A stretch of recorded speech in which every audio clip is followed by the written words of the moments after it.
हादसा हुआ, क्या कहेंगे उसको? देखिए, यूपी में किस तरह की सरकार चल रही है, पुलिस स्टेट हम चला रहे हैं। अगर आपको कोई व्यक्ति पसंद नहीं आता, कोई आपके मज़हब उसका कोई अलग है, उसके दिन दहाड़े हत्या होती है, पुलिस की कस्टडी में हत्या होती है, सामने होती है। ये इनकाउंटर से भी ज़्यादा गलत बात है। जो पहले पिछले हफ्ते इनकाउंटर हुआ था उसकी में पूछ रहे कि कैसे। देखो, आदमी गुनहगार हो सकता है, लेकिन देश का कानून है और उसे कानून के तहत ही सज़ा मिलनी चाहिए। एक्स्ट्रा जुडिशियल किलिंग मतलब क्या, किस तरह समझा? यूपी सरकार में कौन सा कानून की राज चल रहा है? तो एक बहुत दुर्भाग्यपूर्ण घटना है। नरेंद्र मोदी इस पर कोई बात नहीं करेंगे, उस पर जवाब नहीं देंगे। क्या भारत के नेता अलग है और यूपी के नेता अलग है? उनका कोई देश का कानून उन पर लागू नहीं होता? मैं समझता हूँ कि देश की जनता सवाल पूछ रही है, जवाब मांग रही है, जवाब मिल नहीं रहा है। अब हमें जन आंदोलन के रूप से ही जनता को सामने जाना पड़ेगा। अरविंद केजरीवाल को सीबीआई ने बुलाया गया है, इस तरह से जो कार्रवाई हो रही है, क्या करें? देखिए, अरविंद केजरीवाल तो स्वयं एक बहुत ही खुद अपनी बात को रख सकते हैं। मैंने उनका भी सीबीआई जाने से पहले का वक्तव्य सुना। उनकी बात में बहुत मजबूती है। अगर कोई गलत बात हुई है तो इसका तरीका होता है। उनके जो उप मुख्यमंत्री सिसोदिया जी, उनको कई दिनों से सीबीआई ने जेल रखा है, तो उनको बेल नहीं मिल सकती। उतने दिनों में अभी तक उनकी जान पहचान, उनकी वो पूछताछ नहीं हुई है। अब केजरीवाल को धमकाया जा रहा है।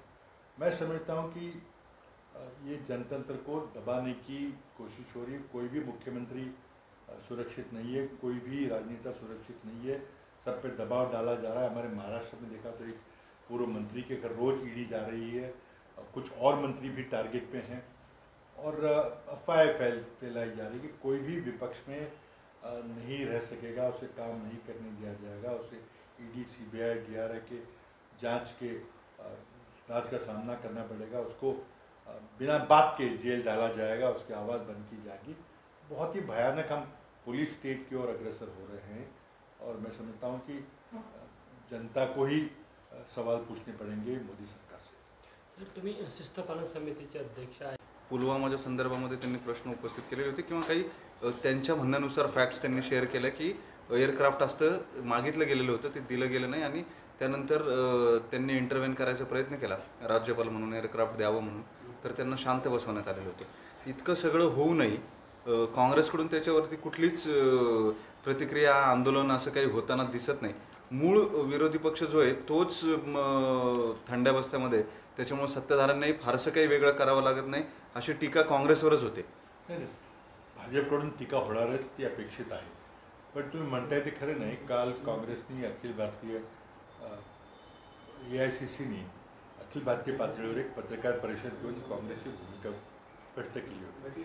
आता हा प्रश्न राष्ट्रीय सुरक्षेशी जोडलेला आहे, हा प्रश्न सैनिकाच्या मनोधैर्याशी जोडलेला आहे, आणि त्यामुळे प्रश्न विचारताना सावधगिरीने प्रश्न विचारले पाहिजेत। सैनिकांचं मनोधैर्य दुबळं होईल, शत्रूला त्याची मदत होईल असं कुठलंही वर्तन करता कामा नये। पण एक अत्यंत जबाबदार भारतीय जनता पक्षाच्या नेत्यानं, ज्याचा नरेंद्र मोदींचा ज्या नेत्यावर प्रचंड मोठा विश्वास होता, अशा नेत्यानं जी मुलाखत दिलेली आहे, ज्याला तुम्ही मीडियाने ज्याला विस्फोटक मुलाखत म्हटलेलं आहे, भूकंप म्हटलेलं आहे, काय काय म्हटलेलं आहे, पण आश्चर्याची गोष्ट अशी आहे की एका देशातल्या सुप्रसिद्ध पत्रकारानं 1 तास 9 मिनिटं घेतलेली ती पत्रकार परिषद किंवा ती मुलाखत एकाही मेन न्यूज चॅनलनं दाखवली नाही।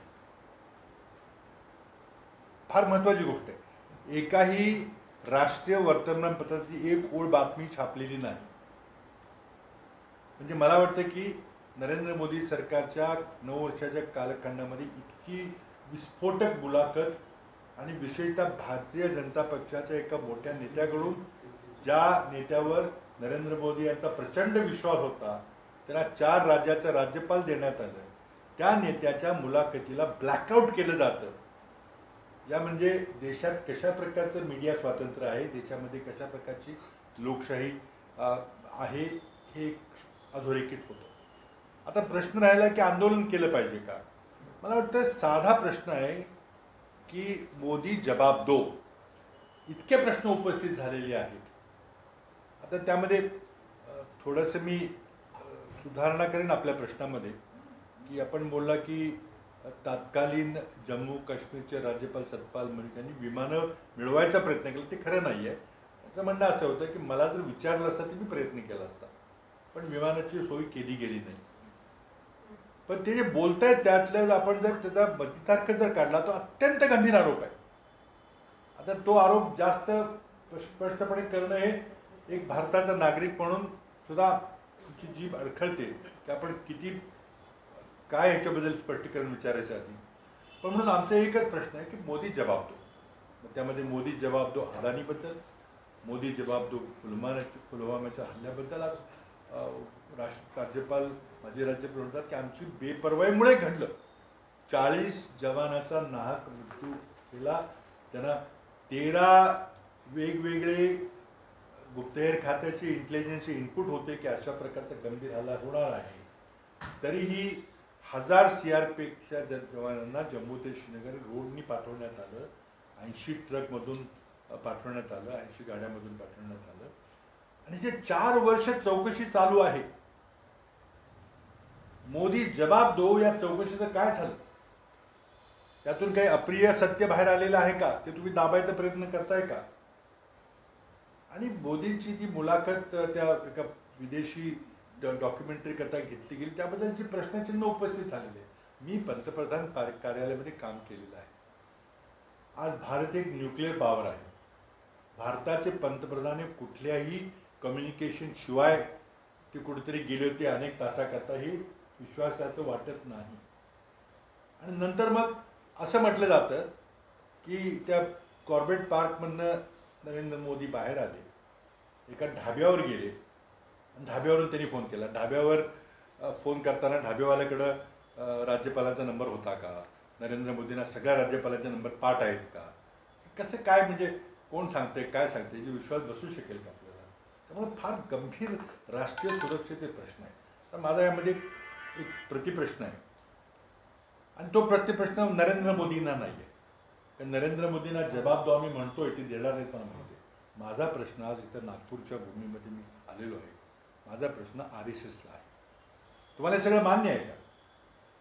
जे काही नरेंद्र मोदींच्याबद्दल अडाणींचे आरोप आहेत, जे राष्ट्रीय सुरक्षेचे आरोप आहेत, त्यामध्ये हे सगळं तुम्ही नरेंद्र मोदींच्या मागं भक्कमपणे RSSची सर्व संघटना उभी राहणार आहे का?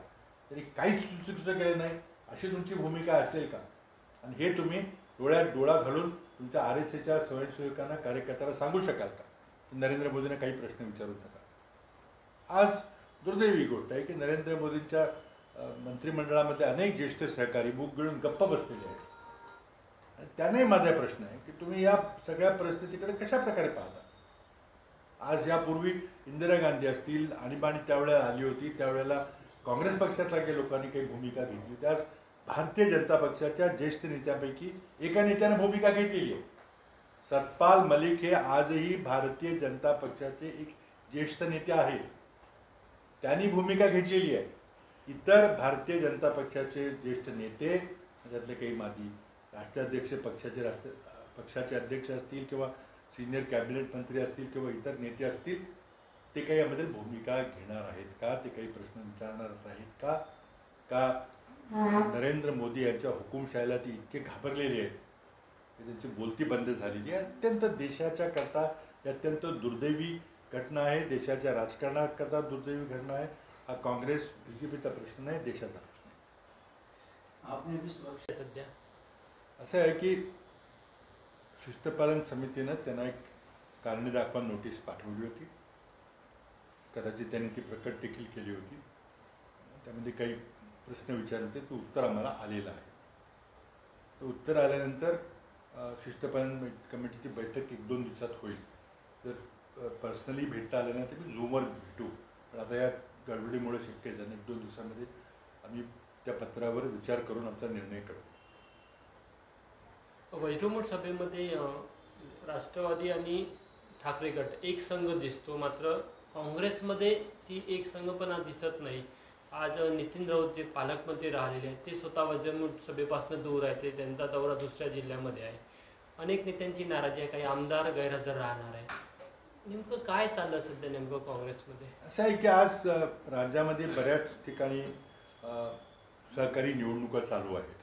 बरेच आमदार आपापल्या, मी सुद्धा माझ्या मतदारसंघात देखील एक तालुक्यात देखील सहकार्याची निवडणूक चालू आहे. त्यामुळं त्यातून वेळ काढून लोक येत आहेत. एक थोडंसं विभागीय पातळीवर नेत्यांनी सर्वांनी यावं असं ठरलेलं आहे.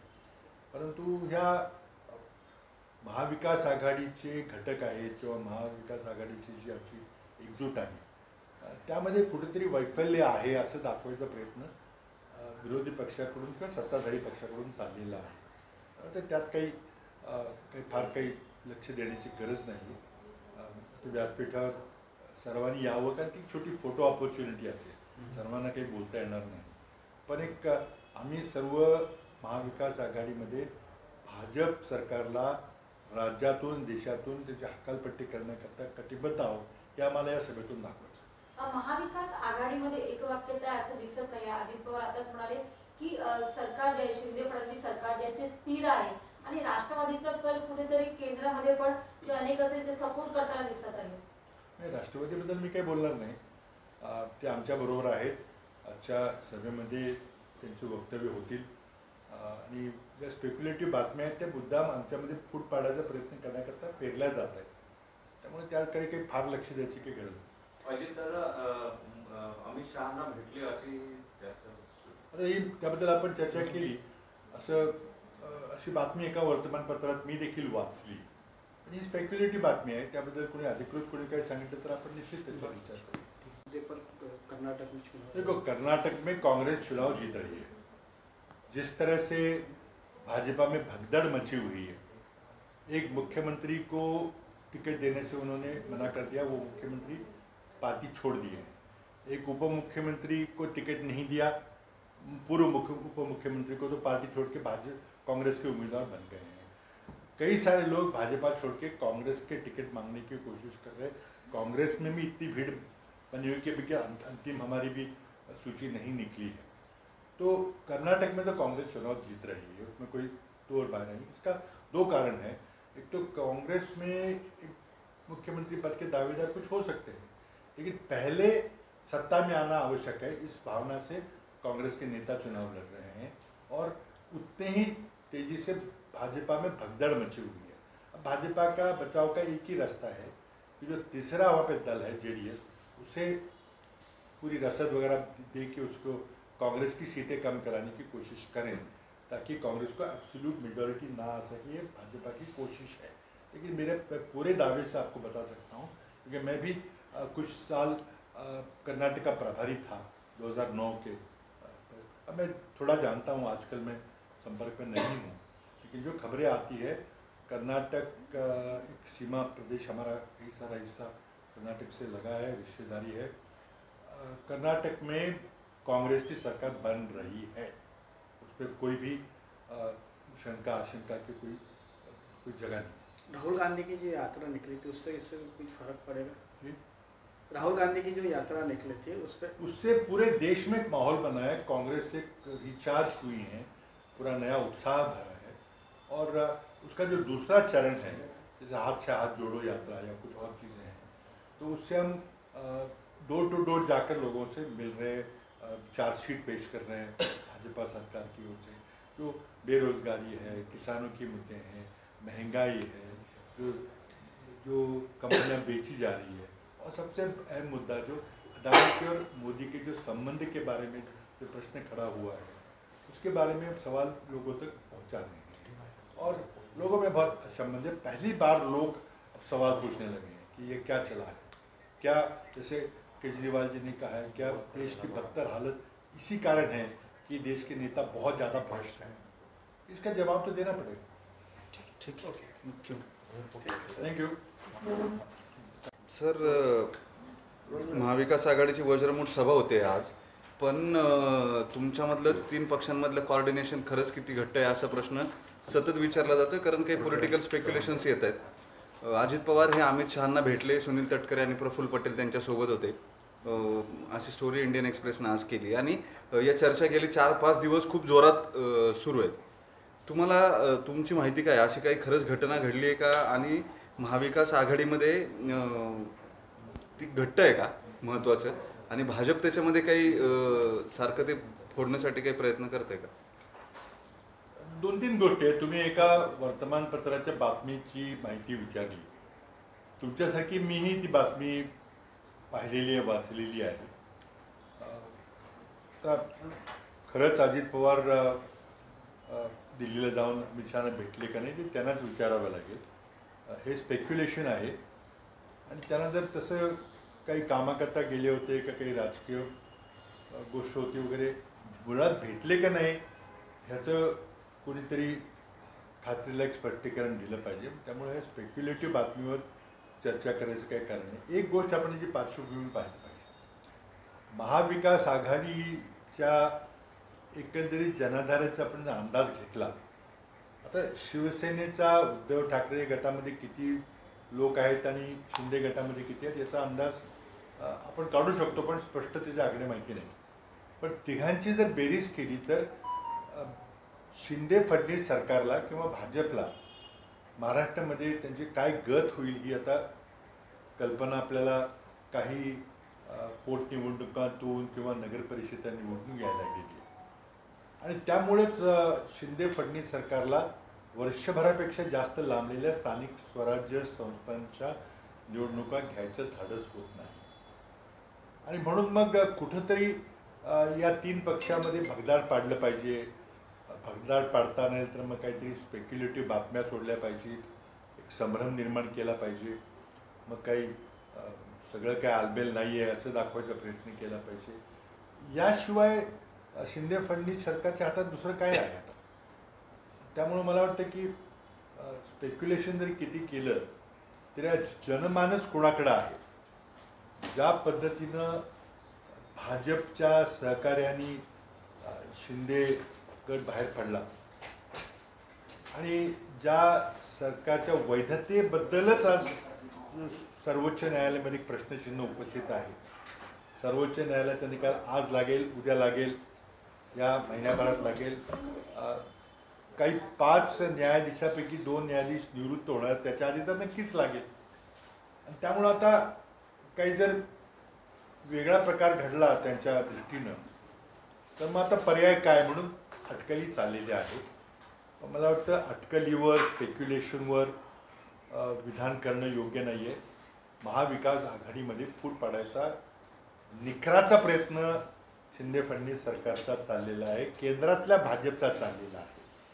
आज केंद्रात जे वातावरण नरेंद्र मोदींच्या विरोधात आहे त्याचा सामना करायची हिंमत आता भारतीय जनता पक्षात राहिलेली नाही.